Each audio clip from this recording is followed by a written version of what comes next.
Human.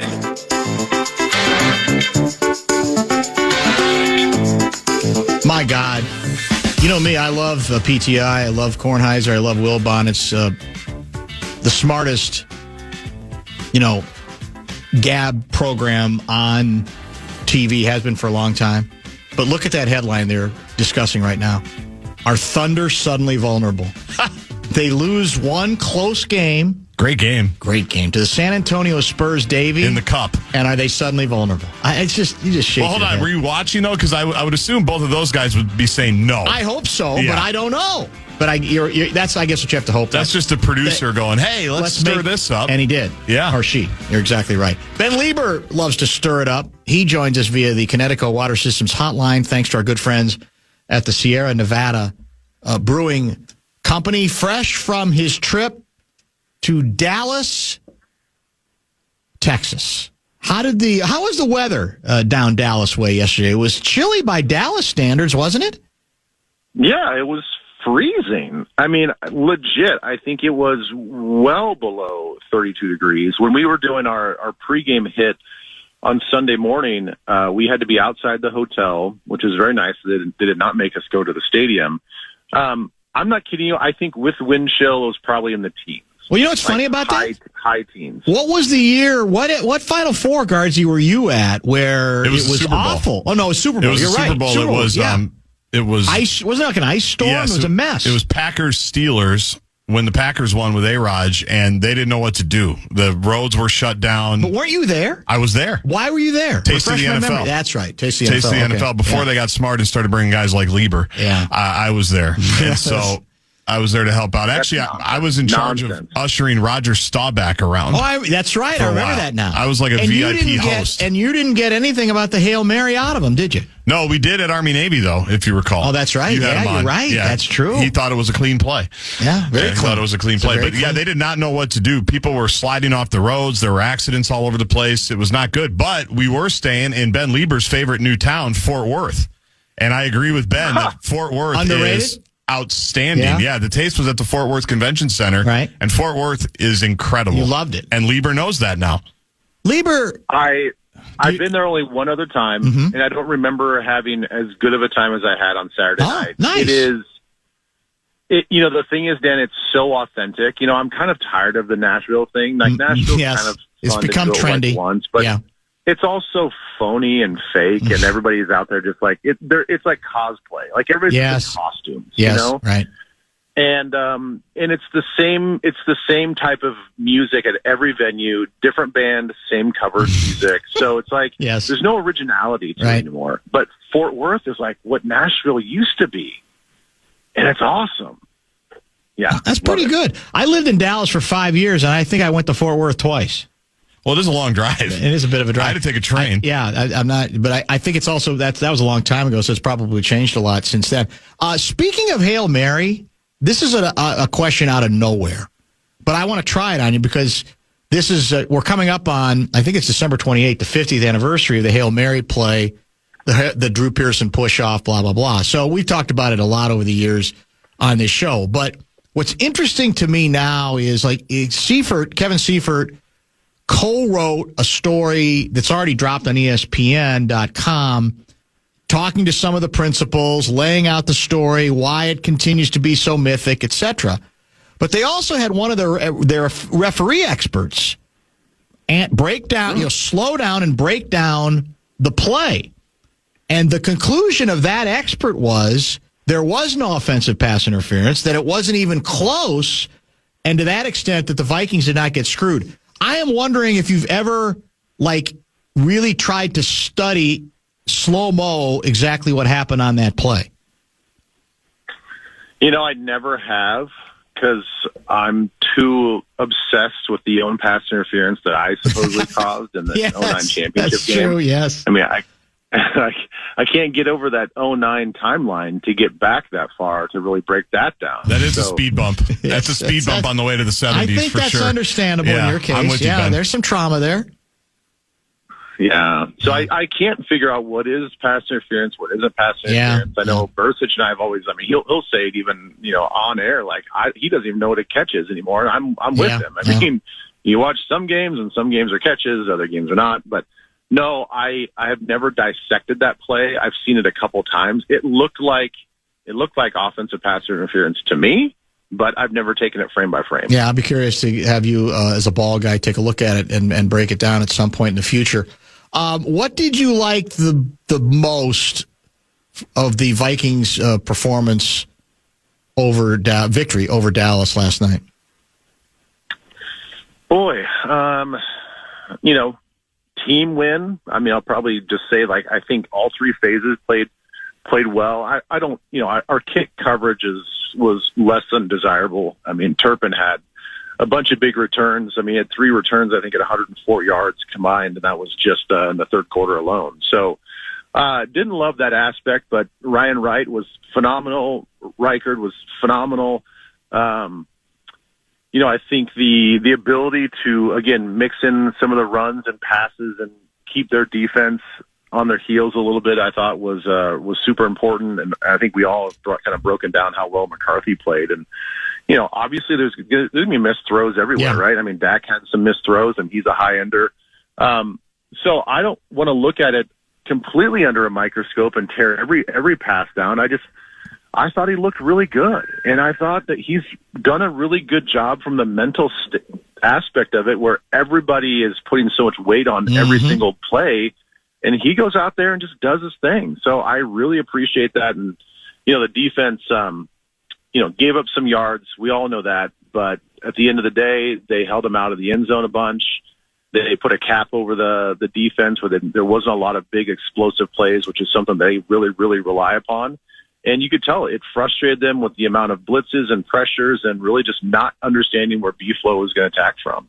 Let's get to, speaking of J.J. McCarthy, our second Vikings talking point, his gritty dance into the end zone around left end. Don't be afraid to take a timeout, right? It's still the first half. This is a very, very important play.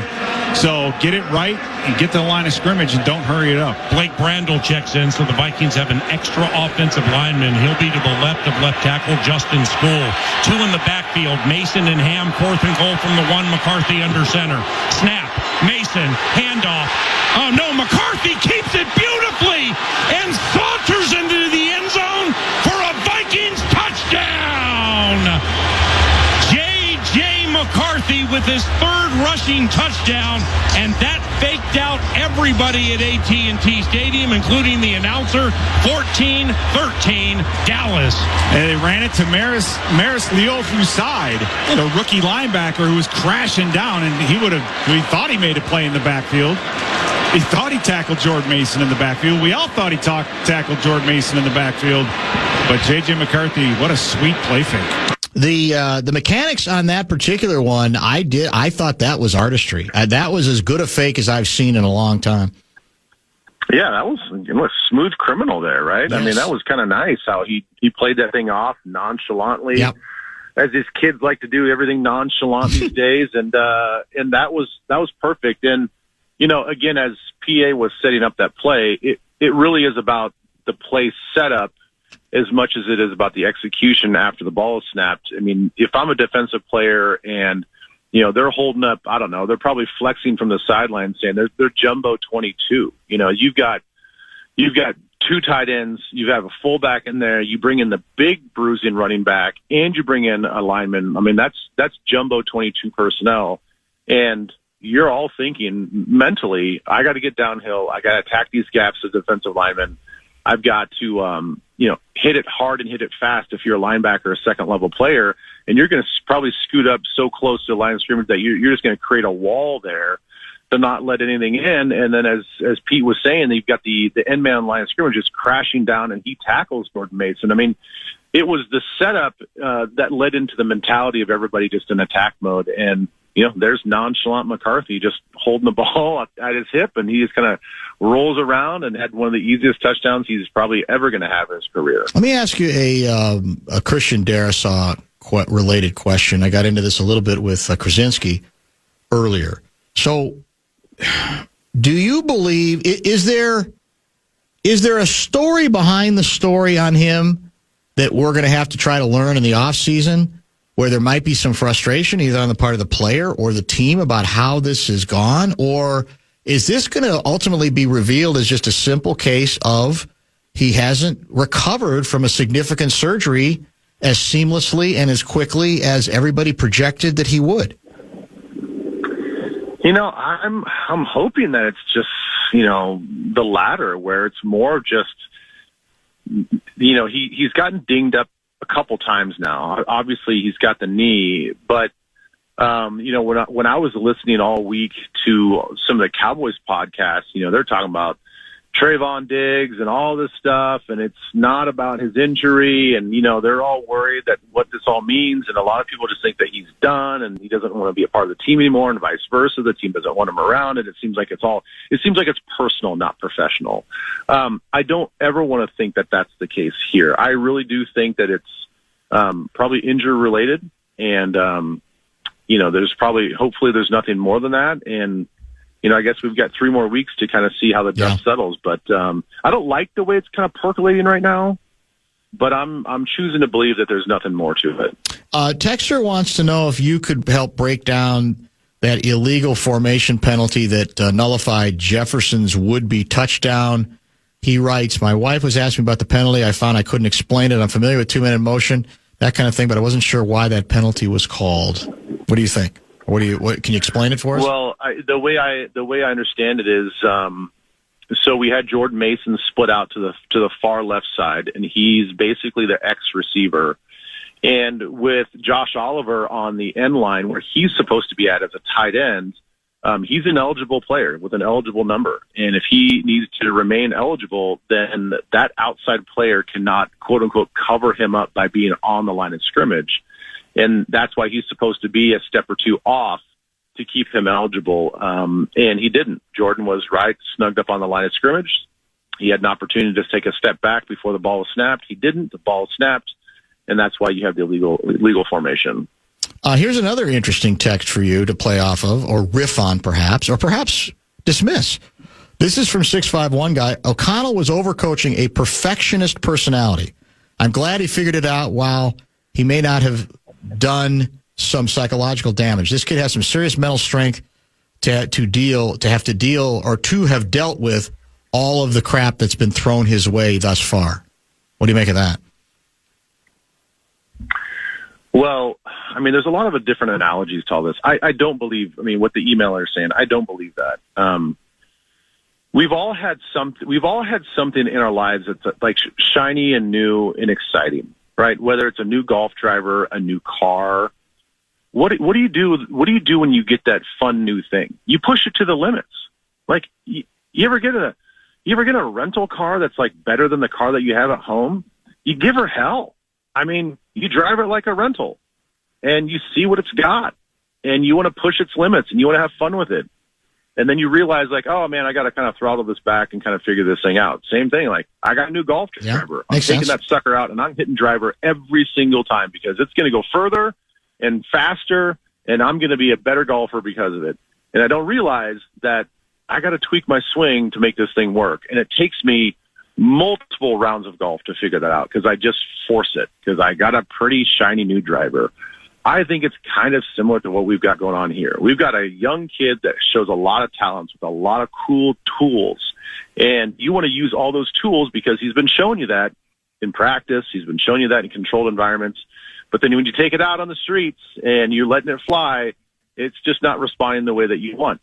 It was 6 games until we decided that, like, oh, yeah, maybe we got to throttle back on this a little bit. Maybe we got to adjust some things here and there. I think that is an extremely small sample size. So, like, I don't think that there is any sort of,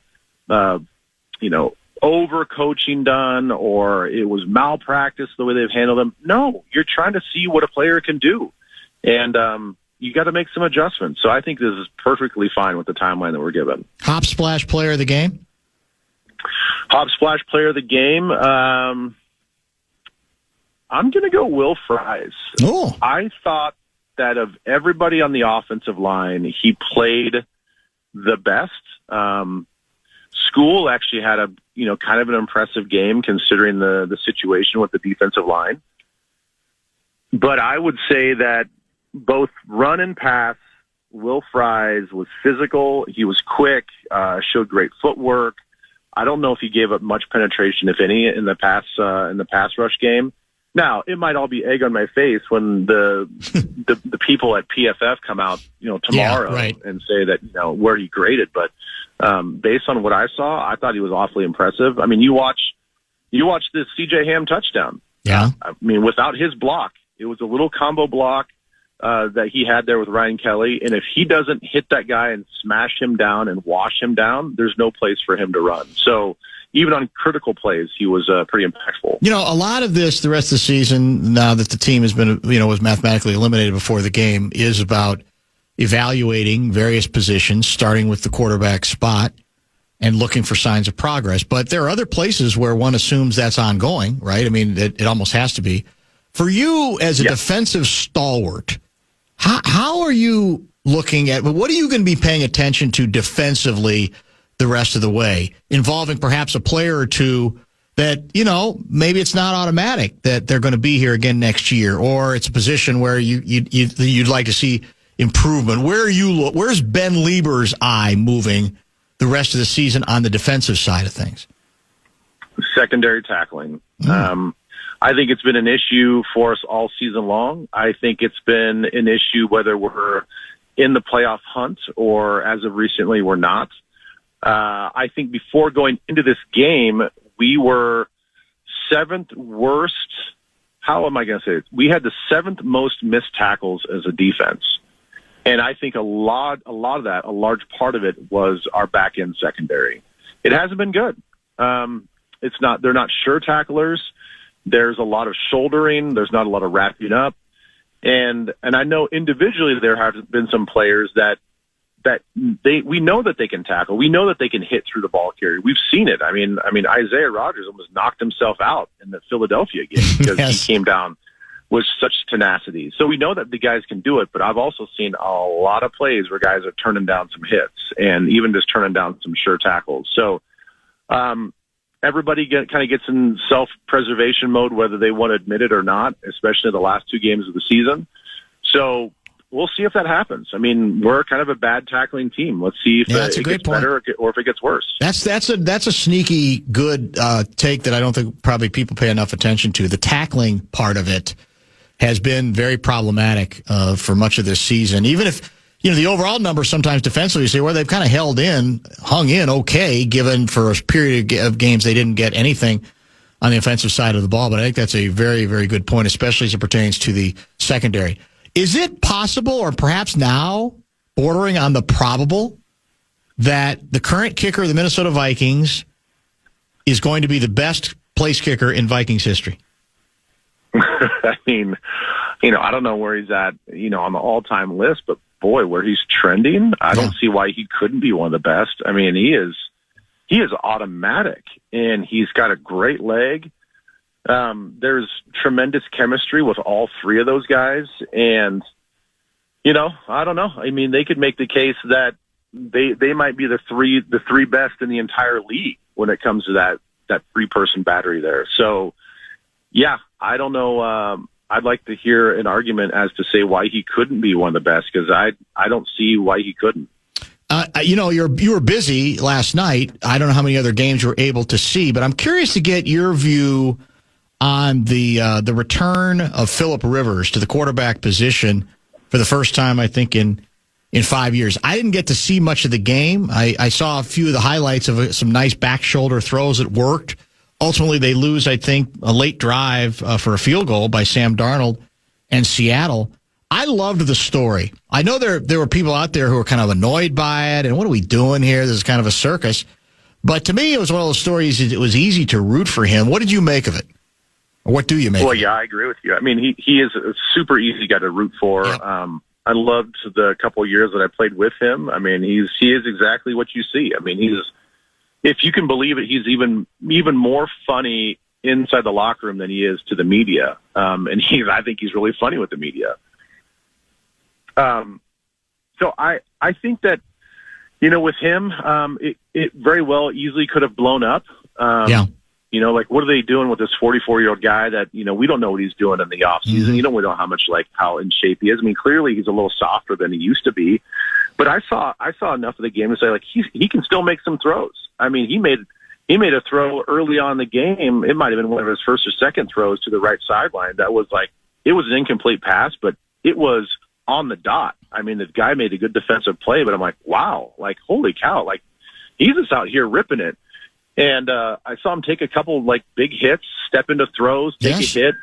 And I think that just pairs up to exactly what he said in postgame, you know, talking about his high school team. And I think it's such a good lesson for everybody out there that, you know, don't be scared. You know, he went out there and played fearless, and he wasn't afraid to fail. And, you know, he said it much better than I'm saying it right now, and with much more emotion. But I think he's such a good role model, especially in that moment. And so I love the storyline, and I can't wait to see what he does next week. As improbable and absurd as this sounds, given the Micah Parsons ACL injury and the current standings and the fact that they are about to host the Green Bay Packers, I believe, on Saturday Night Football this week, is it possible that the NFC North is the Chicago Bears division to win? Oh, yeah, it's very possible. I mean, I think it's going to happen. There's you know, every one of these teams have a little something that would let me know that they're not maybe playoff ready or as good as they think they are. And now when Parsons goes out, they're going back probably an okay pass rush. And if their offense can't find ways to consistently score points, then you're going to kind of neuter what you felt like you've built on defense. And, you know, same sort of thing defensively. I think that they're not as strong defensively as they were hoping to be. You know, I think offensively they're still very creative, and, you know, Goff is, you know, super accurate, and I feel like they're kind of picking things up and kind of hitting their stride right now, which is dangerous. But when you look at the total package of a team that's putting it all together, it looks like it's the Bears. One other league-wide question for you as we wrap up here. Mahomes goes down with, I think, an ACL. I believe the latest information is that it's not the other parts of the knee are not as damaged as they can be in some of those injuries, but yet, nevertheless, he's going to have to undergo surgery. He's obviously out for the remainder of the season. The Chiefs are eliminated. Are we seeing the end of the Chiefs' era of National Football League dominance? You know, I don't think so. You know, I saw what was the stat and the correlation between Tom Brady. You know, it's almost exactly to the same moment in time that he tore his ACL, and he went out and they were able to rebuild his knee and continue with his legacy. So I do think the difference, though, is, you know, Tom Brady was always sort of a statuesque quarterback, didn't have to run around as much. You know, even when Mahomes comes back, and let's just say it's 12 months from now, because that is sort of the timeline for everybody that I've talked to that has an ACL injury, is, yes, you can be back playing inside of that 12 months, but to get your full explosion back in that knee takes 12 months plus. So, you know, we're looking at early December by the time he gets that full explosion back, and it's really going to be probably the end of next season. That's going to really hamper his ability to scramble and create, and that's what he does best. So in the short term, yes, I don't think that things look good for them next year, but beyond 2026, I can't imagine that they're really going to fall off. I think they're just going to use this time to kind of take a small rebuild. You know, maybe it's a good exhale for them to be like, okay, we know that next year might not be a championship run again, so let's make the necessary hard cuts and let's develop some young players, so that when he does come back fully healthy in 27, that, you know, we got a championship team out there. Thank you, Nacho. We appreciate you. We'll chat next week. All right, sounds good. That is the one and only Ben Nacho Leber. Brought to you by the Sierra Nevada Brewing Company. We've included already a couple of Vikings talking points. We have a couple more to get to. We've got some A-section stuff to try to squeeze in, I think, today, if at all possible. And also, when we return, we will offer up a very sad but I think necessary ode to a dead guy. So lots of show yet to go. Don't go away.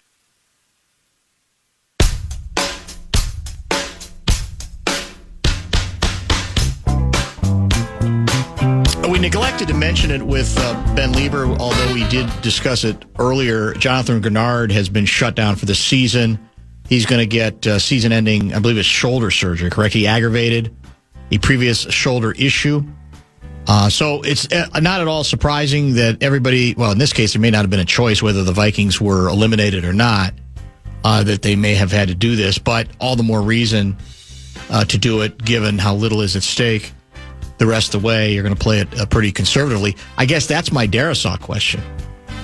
Do they, at some point, whether it's out of exasperation or just out of precaution, say, we're shutting them down. We're done.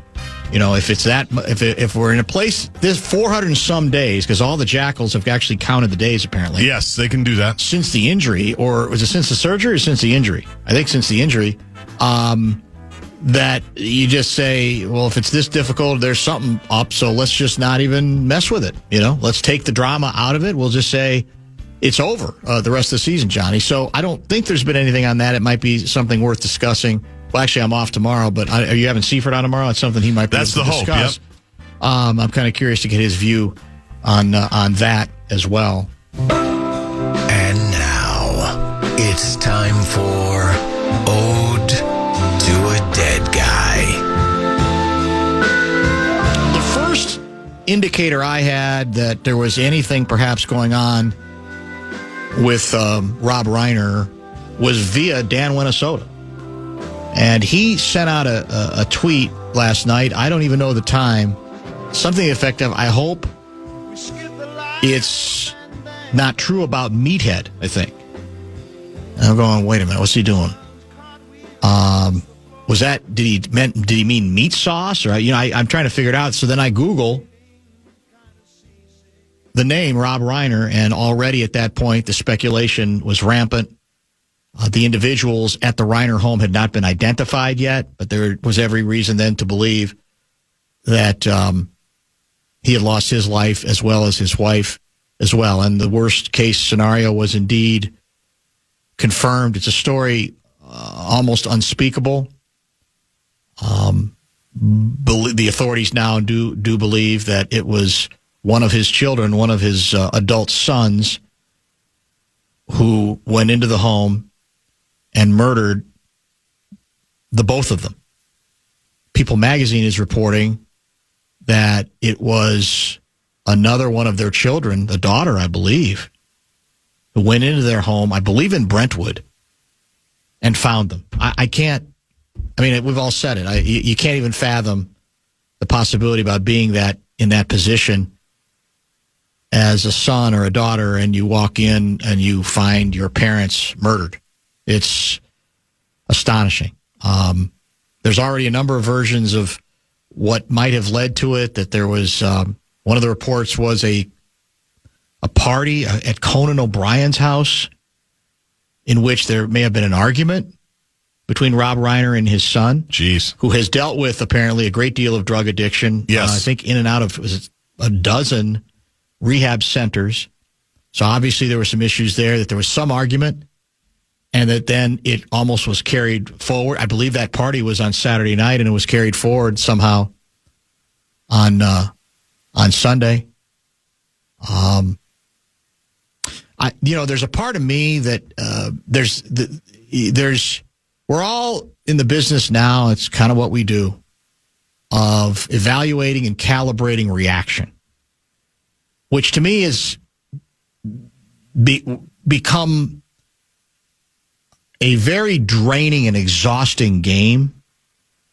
You didn't mourn it enough. You mourned it too much. We calibrate all these things, I guess, because we got nothing else to do, and we're so used to doing it.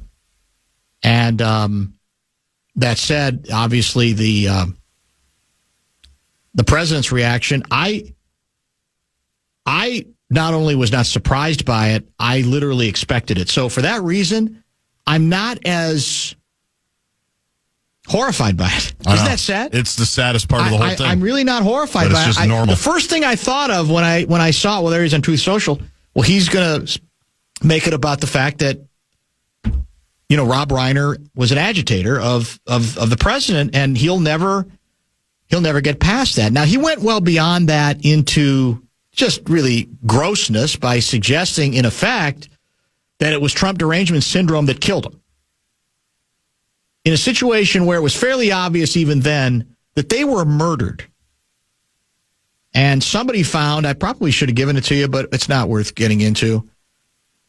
When Charlie Kirk was assassinated, Piers Morgan had Rob Reiner on an interview on one of the, I think the British Piers Morgan show. So I don't think he has one in America yet. Maybe it was a podcast, whatever it was. And if you can find it easily enough, Rob Reiner, I think, was probably no friend of Charlie Kirk's positions on a number of issues. And the Rob Reiner reaction was horrified, disgusting, inexcusable, no explanation for it. No excuse could possibly be managed in this case. At least attempt to be a little bit more above board. Hell, I think I can't imagine an individual who despised Rob Reiner's political leanings more than James Woods. And I believe James Woods also tried to go highbrow on his reaction to this. So the president, again, people are horrified. I'm horrified, but I'm not surprised. So then how horrified am I? Like I said, I fully expected that that's the way he would go. Frankly, though, in the remaining time, I'd like to just do the salute to him, to Rob Reiner, who had a look. Anybody who listens to this show much knows I'm a huge Carl Reiner fan for reasons that should be obvious. If you look up his body of work and his talent, his creativity, and I just think about that succession. Because I would assume in some ways it wasn't the easiest to be Carl Reiner's kid, sure. Right? And Rob Reiner, in a very different kind of career than his dad, just carved out such a brilliant place. And he did that, obviously, first in a groundbreaking, award-winning program called All in the Family. And then he found a whole other chapter where he became a big-time movie director, right? Going all the way back to, and the kid, I don't know how many kids have seen this film. It's a terrific, I think to this day, it's still the best, one could say, sort of mockumentary satire on the rock and roll culture. In 1984, a film called This Is Spinal Tap. It's tremendous. It does such a good job of just sort of poking holes in all of the pretentiousness of a lot of the rock scene. Terrific cast, brilliantly done. And that was his film. There are a couple that I didn't know as well, including a movie called The Sure Thing that kind of got buried a little bit because it was released about a month after The Breakfast Club in '85, which is a John Hughes film. That'll take some oxygen. Which definitely will. But then he did, in '86, a movie called Stand By Me, which was adapted from a Stephen King, not a novel, I think it was a novella, called The Body. Terrific movie. Rite of passage film. In fact, as the story goes, it's the only movie.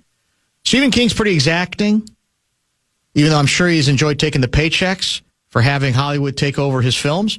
But supposedly this is the one where Stephen King said, "You got it. You nailed it. You got it. This is exactly. You've absolutely captured what I was trying to do."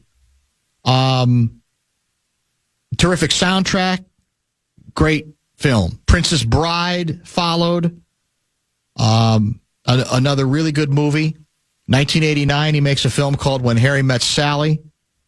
And again, at the time, I don't want to say it got ripped, but the feeling was, well, you're kind of trying to go through the territory that Woody Allen had already established with a film called Annie Hall.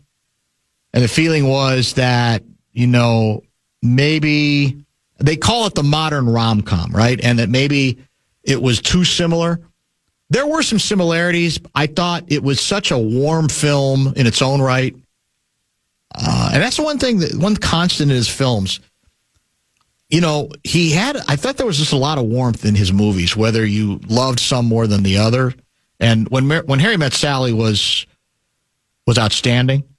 Again, goes back a while. That Billy Crystal and Meg Ryan were the stars of that film. He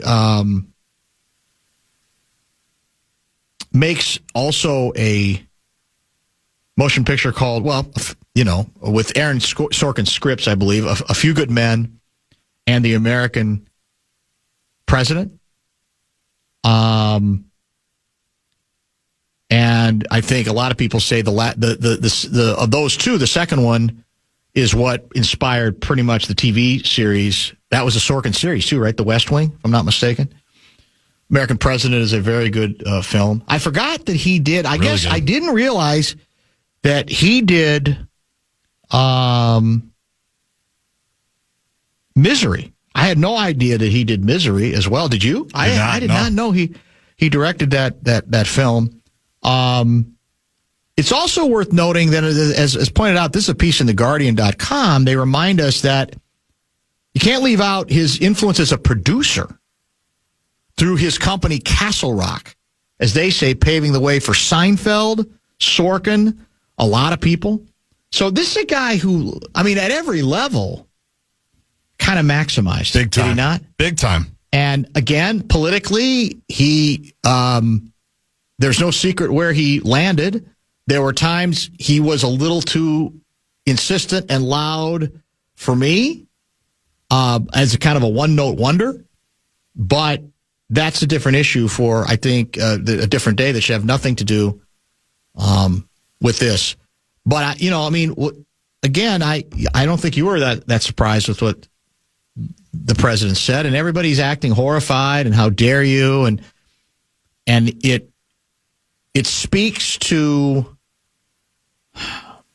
the larger issue of what we have been reduced to, and then it becomes a game of, but don't forget when Charlie Kirk died, some folks on the other side, what did they say? So we play that game, the what about game in this regard, and the fact that we have to play that at all throughout is frightening. In fact, one of the big shot, I can't remember, one of the most popular righties on X, basically predicting that one thing I will guarantee you, people on the right will in no way, shape, or form revel in the murder of Rob Reiner the way that many people did Charlie Kirk.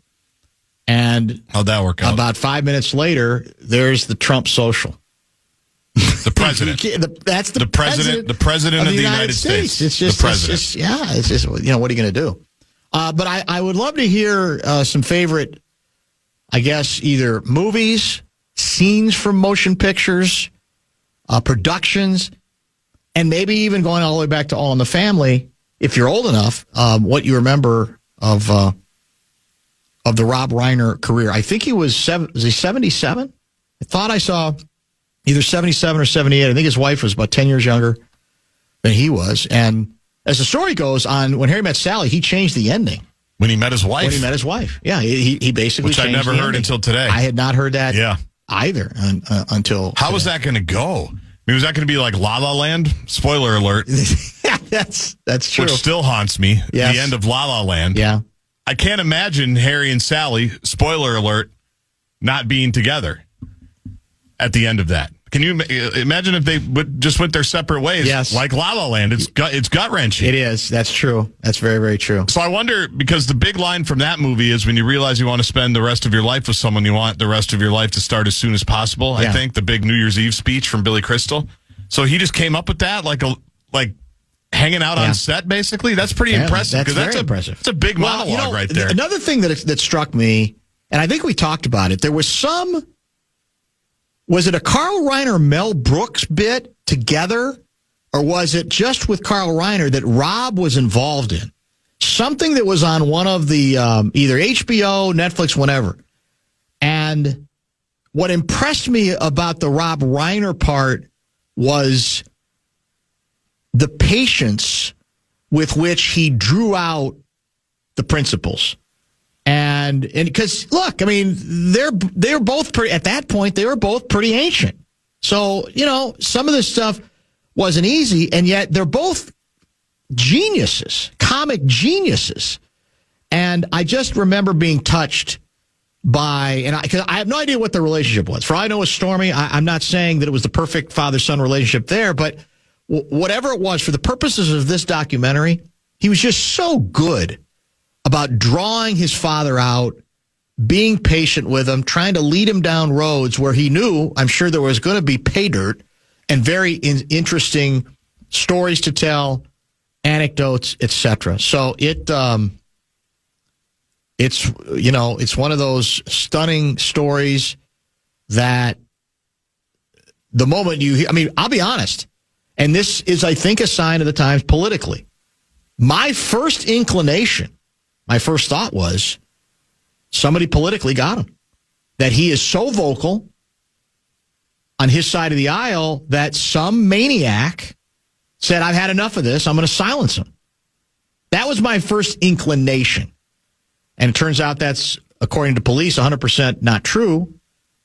It seemed like they were very quick to indicate we're really not looking for a suspect. And I think they didn't mean that literally. They meant it figuratively. They're not looking for a suspect because they already had one.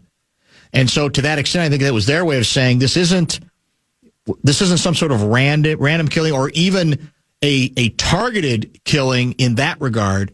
It's targeted in a domestic regard, in which that's often the case, as mind-blowing as it is to think about. You mentioned the warmth of the movies. Mm-hmm. I feel like he had just like a warmth in general when he was on the screen. Like he seemed like, I agree. Like even maybe doing the scenes with his father that you talked about, but I'm even thinking just like when he was interviewed or when he was in different scenes or different movies, or even I think he was Leo's dad in Wolf of Wall Street. And Leo's not a celebrated character in that film. He's, insane in a lot of ways. And yes, that's true. He's kind of like the steady, you got to turn yourself in, buddy. Like you got to turn yourself in, and convinces him to, and then it doesn't happen that way, but there was like a subtle warmth, I think, in a lot of the role. I don't know if it was the beard or what. The beard was very settling. Helped. It was. That's the beard, true. I think, was very settling. It kind of gives you like this, Santa Claus type thing almost. Yeah, that's very true. And again, when we talk about TV duos, opposites playing off of each other so that it's the chemistry that's created is the oil and water nature of the relationship. That's the bit. That's the chemistry.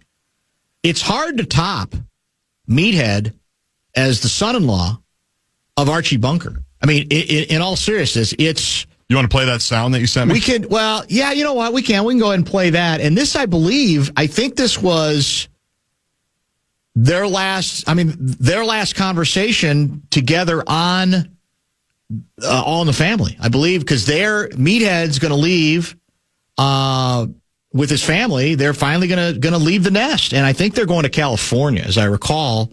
And so this is the two of them. It's Meathead and Archie Bunker side by side, Archie on his famous chair and Meathead to his immediate right. I want to thank you for all the years you let me live here, and for all the free meals, and for all the nice times we had together. I know there was a lot of arguing and fighting, but we did have some nice times. Yeah, there was nice times.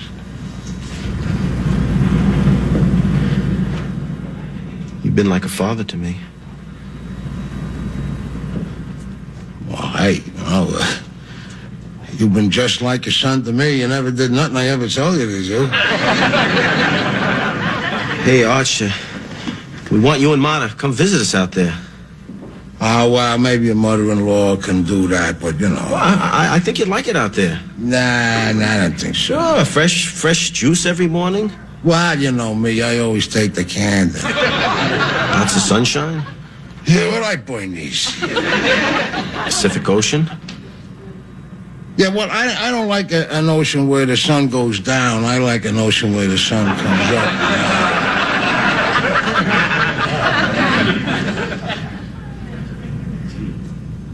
I'm gonna miss you. Well, listen, I'm gonna, hey, listen. You just take very good care of Gloria and Joseph. Those are two things you never have to worry about, Arch, I promise. There it is. And, again, classic Carroll O'Connor acting in the character Archie. He's not going to say, he can't quite say, I'm going to miss you too. So he turns it into something else. I'd forgotten that scene. That's extremely well done. Man, like I said, I don't even think most people can comprehend if indeed what we think has happened. How, it gets to that place. The amount of emotional disturbance that must exist.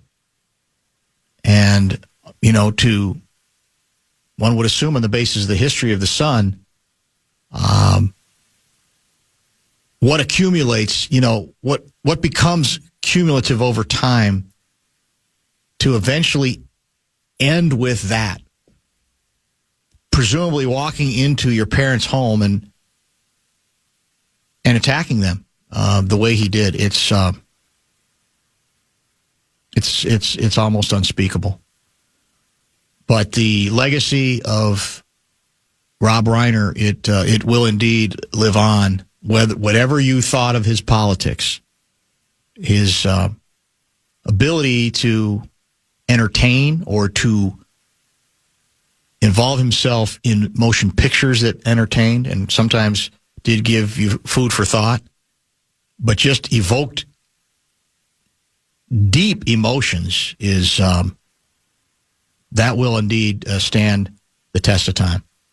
We'll take a couple of texts when we come back. We'll continue with some toy department stuff as well on a very busy program. Back in just a minute here on The Fan. Time now for the Vikings Report on The Fan, presented by Miller Lite. Vikings wide receiver Adam Thielen TJ joins Hawkinson. Dan Barrero next.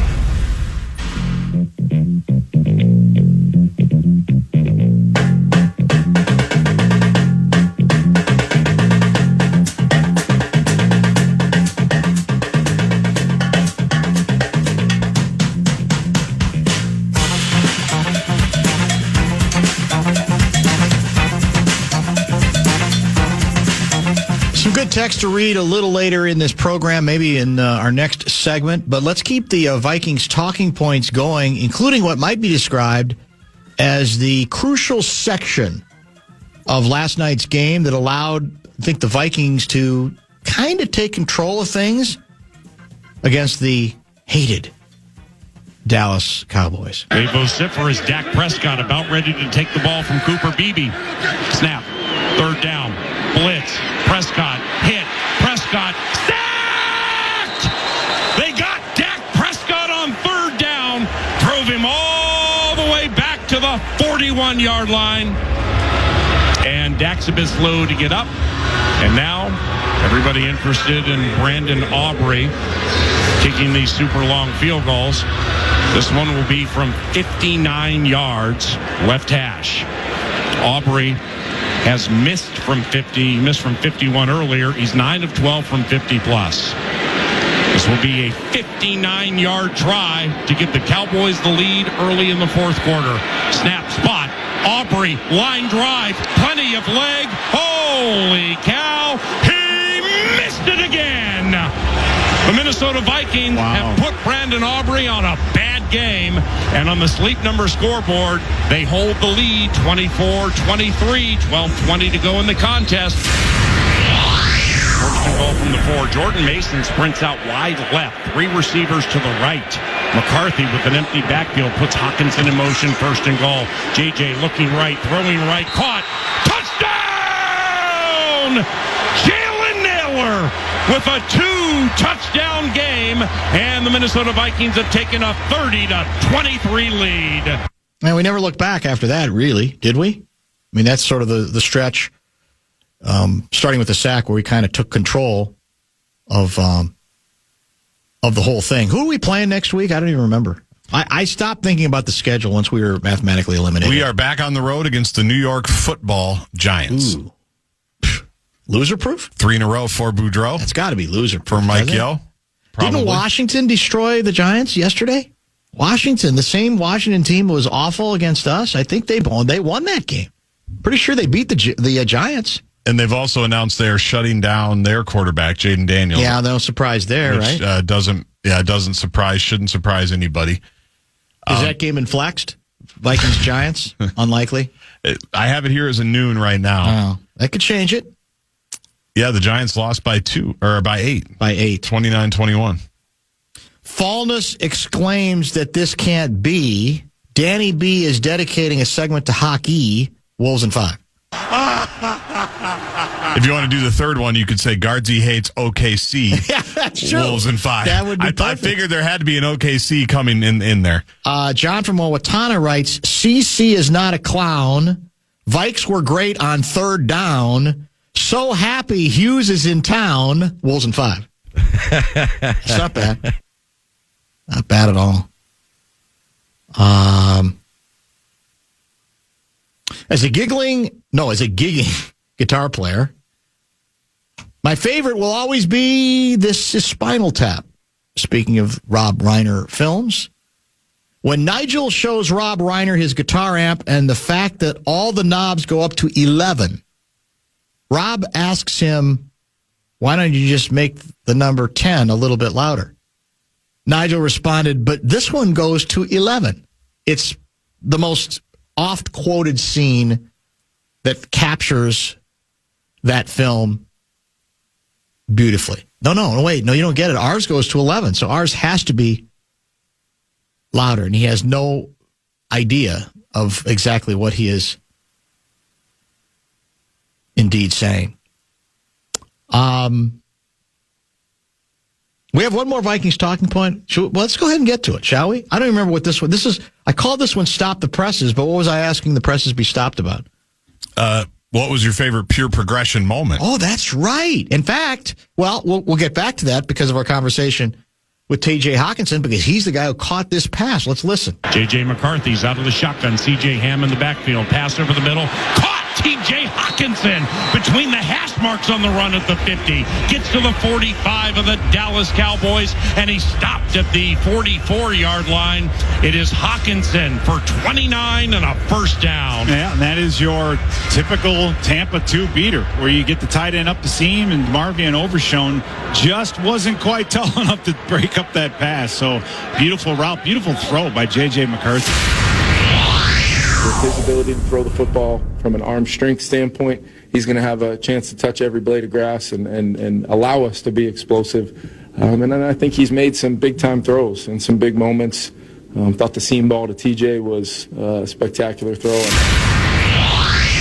Probably the seam ball to TJ coming out, it was a tight cover 2 coverage, kind of pseudo quarters, but, just playing on time, in rhythm, trusting what I see, being decisive, and, seeing the ball come out exactly the way I wanted to. That was pretty cool. But, he made a tremendous catch. Like, if you ask him and, have him walk you through what that ball was looking like in those lights, it's pretty cool.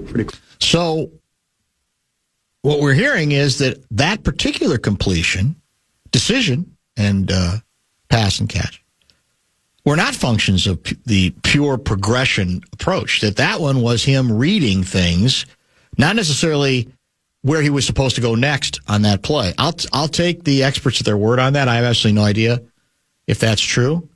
Anything that could suggest the possibility that not every pass completion is pure progression related would sound refreshing to me. So I don't even know if it applies. For all we know, it was a pure progression, right. And somebody's telling us it wasn't a pure progression, even though it was.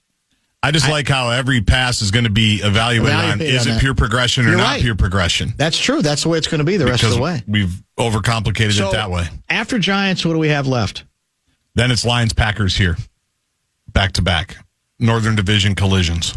You have visions of running the table now, don't you? The Packers are damaged. How about that? Micah Parsons out. Yeah. Lions can't guard anybody. Mm-hmm. They just can't. I mean, they can score with anybody, but you got to be able to play defense a little bit, don't you? That's what they say. And I just don't think they can. They lose, was it to the Rams last night or yesterday? Yes, in a shootout, 41-34. Let me look at real quick here. And it is hard to believe, but although the Bears do have some tough games left themselves, including I think they finish with the Lions. That would make sense. But I don't know. Maybe they'd be far enough ahead of the Lions anyway, because right now I think are they 2 games? I think they're 2 games ahead of Detroit, aren't they? The Bears are back in first place by half a game over the Packers, because the Packers had that one tie. So I think the Bears have one more victory than Green Bay does. Yes, and Detroit is 2 games back. Oh, 2 games back. Okay. Yep, of the Bears. Let's take a look at Lions points allowed. Okay. Going backwards from yesterday's game against the Rams. 41, 30, 31, and 27. We know it's not good baseball. Because what's interesting is if you go back a little further, they're not ridiculous scores. They gave up 16 to Philly. That was that low-scoring game. They gave up 22 to Washington. They gave up 27 to us. They gave up 9 to Tampa Bay. They gave up, well, then there's a 30. So it's mixed. But lately, going back really, starting with the Giants game, even the Giants game, they won 34-27. They gave up 27 points. So 27, 31, 30, and 41. That ain't going to get the thing done, I wouldn't think. That's pretty significant issue. And now the Packers lost their linchpin defensively, right? Guy was as good as advertised. He was. Changed a lot for them. Completely changed the defense, and they lose to the team you despise more than any in football because of who coaches them. Denver is won now 11 in a row. 11 in a row. Yeah. They're the number 1 seed right now in the AFC. Kansas City's gone. They're done. Yeah. They lose yesterday. Mahomes gets hurt. Mahomes is done. ACL in his case. He's going to have surgery later in the week. Yep. The stat the amazing stat, is this accurate? I think it is. Once Mahomes became the guy for Kansas City, every season has ended in either the Super Bowl or the conference title round. Yes. And the worst he's done at the title round level is lose in OT. And he's obviously won some of those as well. I mean, that's an astonishing record of accomplishment. It's crazy. Every year in the playoffs, since they've been, now obviously he's not going to make the playoffs this year, but not only do you get in, the worst you do is make it to the conference title game. I mean, that's all-time stuff for sure. All right, top of the hour pause. A couple of texts to explore and one other A-section story to briefly get into as well. We even spent some time on it via Sunday sermons yesterday. Don't go.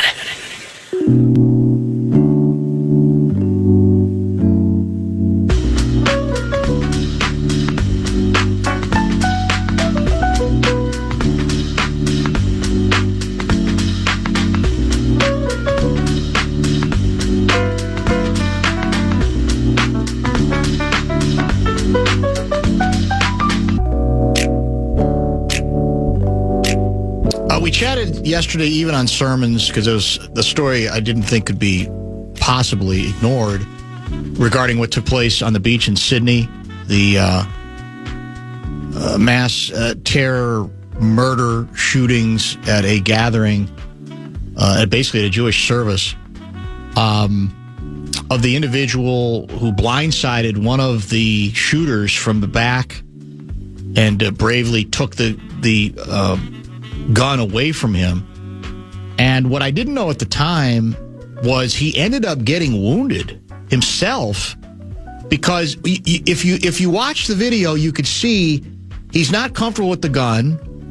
He ends up leaning it against a tree while the terrorist is retreating. But then I think that individual went back to the pedestrian bridge where there was another gun and started shooting some more. There have been some eyewitnesses who said that the police response was very tepid, Because he's signaling, like, I got this guy's gun. What am I supposed to do? This isn't something I'm comfortable with, even though I've tried to bravely do something that most of us couldn't possibly even consider, doing, and that is to try to get in the middle of the fray.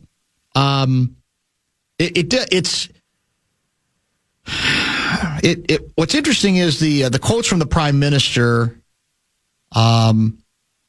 The suspects were driven to commit an act of anti-Semitism by ideology that is an extreme perversion of Islam, but acted alone. There's no evidence of collusion, no evidence that these people were part of a cell.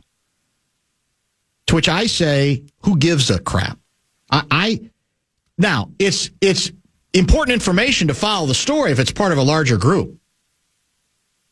But any one individual, in this case two, who are capable of, in the name of religion, do something this heinous and murderous, there's no consolation there. And if as this prime minister is attempting to do, you make it still about the guns, and we have tough gun laws, we're going to have to make them even tougher, you're sending the wrong message in a country that has, quite frankly, been under siege and criticism for a while about not properly holding a sense of terror against Jewish citizens accountable, or those individuals responsible for creating that climate. We got to be as interested in this kind of activity, whether it comes from a white nationalist or from someone of the Islamic faith who has, if you want to use the prime minister's terms, responsible for an extreme perversion of Islam. We have to still be interested in it, and we cannot be afraid of being accused of Islamophobia. It doesn't have to be about an entire faith, but it must be called out if one individual of that faith does what these two individuals apparently have, just as should be the case whether Christians are involved or any other faith. Gerald Posner, the day after the Bondi terror attack, the prime minister pivoted to gun reform because the ISIS-inspired father-son team reportedly held 6 firearms legally. Gun debate is a distraction from his government's larger failure.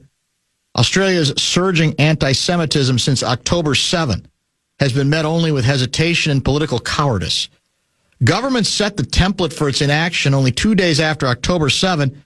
It sat by silently as large crowds swarmed the Sydney Opera House shouting, "Bleep the Jews." And some reports there were chants of "Gas the Jews." Been firebombing of synagogues, Jewish homes, businesses. That's part of what has to be held to account here. So the idea of the day after you go, this cannot be tolerated, doesn't mean a hell of a lot if you have not done everything within your power in a relatively free country, admittedly, to try to send the right message, regardless of what you think about what is going on in Palestine and to the Palestinians. And that's a significant part of the story. There are a number of Jewish leaders in Australia who've pointed this out and said, we've been warning about this for a while. It's become too easy that everybody of the Jewish faith ends up getting lumped in. That's about as anti-Semitic as indeed one can get. Where was let me see if I can find it here on the fly. The one comment from, I'm in the wrong spot here. I'm trying to get to X. And there were a couple of religious leaders who, by the way, this is a righty. All those people who lost their jobs for their disgusting tweets about Charlie Kirk's assassination are staring at the President of the United States social media account in disbelief. It's a good point. People lost their jobs. Wrongfully, I thought, but they did. And then this gets to the calibration. Tell me what you make of this, because this might fall into the classification of we're looking too hard and missing the larger story. Or is this a case of why would you calibrate your words this closely? Pennsylvania House candidate Bob Brooks offered condolences to Australia's Jewish community, then deleted his social media post. This was the original post, according to the Washington Free Beacon. Let's see if I can click on it. 2 killed in Providence, 11 in Sydney. Deeply tragic, and it didn't have to happen. Sensible gun safety laws save lives. Holding the Brown University's community and the Jewish community in Sydney in my thoughts today. Then that was at 9:32 a.m. At 10:11 a.m., this became 2 killed and 9 injured in Providence. Deeply tragic, didn't have to happen. Sensible gun safety laws save lives. Holding the Brown University community in my thoughts today. So the obvious question is, well, what, did you get heat for conflating the two? Is that? I mean, I don't even know. It's all very strange. And by the way, the Brown University story, that thing has imploded. Now the person that we thought, or that authorities seemed to be hinting was the person of interest, got released. Right. After being named, pictures splashed all over the place, and now they're saying we're going in a completely different direction. Local and state authorities are bitter with the FBI about the investigation, kind of threw them under the bus. So I haven't heard anything yet today. Do we have any sign of progress in the deal? I haven't followed it since the original stuff. It was interesting. Their president had I'll never understand why you have a press conference when you don't have any information. Yeah, I get painful. why. I know why you can't say certain things, but there were some things that it didn't seem like they even had any handle on, which is tough because I know everybody's looking for answers and you want to get out there and get in front of it and give whatever info you can, but there was some cringeworthy moments in that presser. That's for sure. And several of them, actually. All right, we'll wrap things up, remind you what you missed, and set up the rest of a very, very busy week, including a couple of outstanding texts to finish our final segment of this show. Show wrap presented by American Pressure, commercial grade pressure washer since 1975. It's the Bumper to Bumper Show Wrap. Outstanding array of guests today, including a nice visit at 3:30 with Vikings tight end T.J. Hawkinson. That was immediately followed by Johnny Athletic's weekly appearance. We did talk hockey early with him.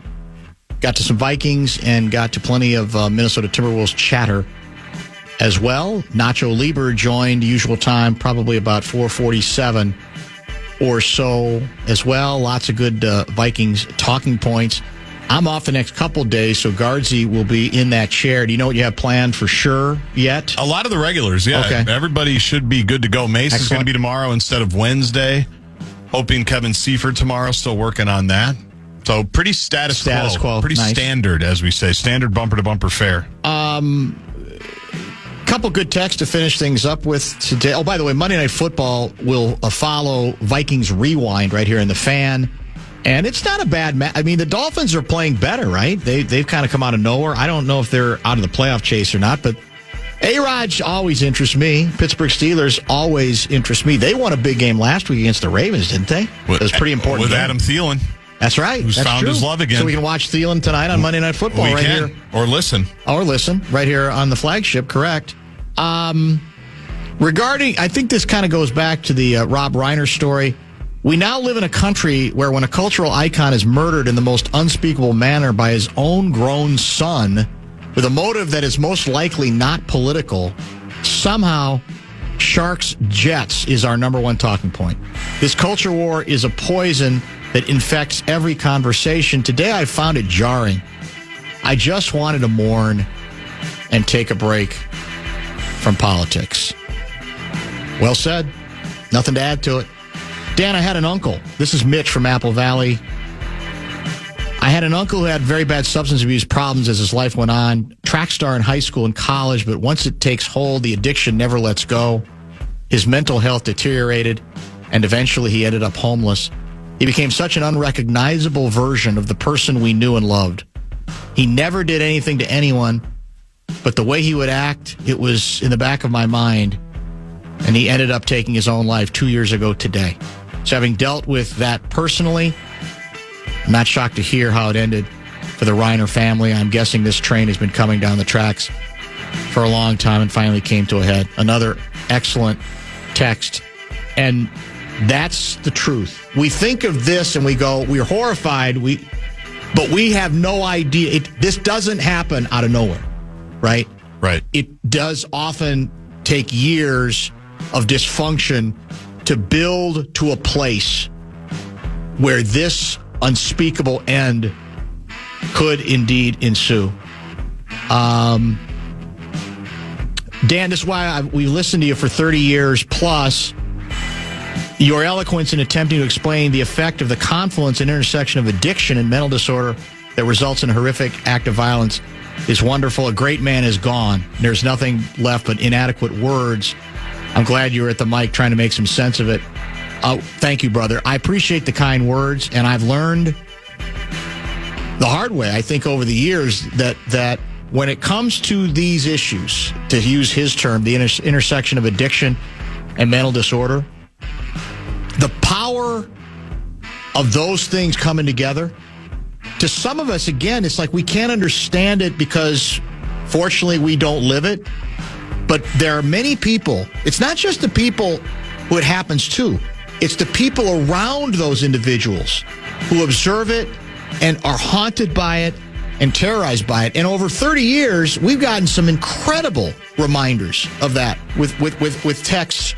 And so that's why I've learned, I mean, it would be foolish to dismiss it or to downplay it or to not, in an odd sort of way, give it its proper due. The power of what those things, how destructive those forces can become, right?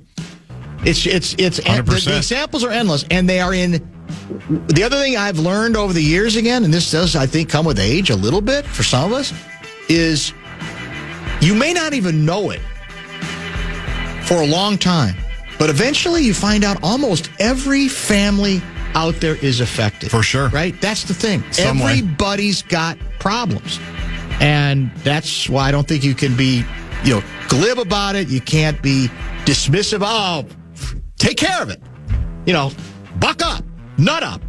It's those things are fun to talk about when it's sports stuff, and even on some issues. But if they're at this level, there's layers to it that go beyond just any sort of, like I said, glib sayings to just take care of it and just find a way, put your house in order, the house of people around you in order. It's never that easy. Remember my buddy Reed Forgrave, who writes for the Star Tribune? Yes. He just, within the last month or so, just put out a really long-form piece where he was basically embedded with a family who lost a daughter to fentanyl. Yes. And I finally got around to reading it. And I texted Reed because I don't know how to say it the right way. Mm-hmm. He has a gift, like you do, of eloquently, like, humanizing this thing that that if you don't have direct impact with it, humanizing these tragedies where, I mean, you're not going to feel good reading it, but I would recommend everybody read it. But it's a lot about the family. Same and thing. What they go through and how they go through it and how they were trying to help their daughter. And it was a remarkable piece of work there. And it's to kind of what we were saying with Reiner's kid. He was in and out of rehab. He wrote a movie that his dad ended up working on him with. And it was basically about him in and out of homelessness, addiction, the whole deal. I have so much appreciation for people who have to deal with this and who are strong enough to find ways to do so, to continue to try to move on, because you got to. But when you say move on, you never forget it, but you have to find a way to gird yourself and get yourself through it. And a lot of times you can't even tell they've been through it, but that doesn't mean it's not there. And it's part of what makes them them. It's a subject we could do hour upon hour on, and again, it's relatable. That's usually when we get the greatest number of texts from people who give us their own version of exactly that story. And they're all said with such humility, and it's why they don't judge. Because they know. No matter what you think you can do, take care of this. Well, you just got to be tougher here. You just got to handle that. It's not always that simple with individuals who, year after year, put themselves in a place where there's no snap single answer. Thanks for the text today. Enjoyed the program very much, even though some of the subject matter is difficult. Guardsy in charge tomorrow, and on Wednesday, I will be back on Thursday at 3. Don't forget, Vikings Rewind, and then Monday Night Football here on The Fan.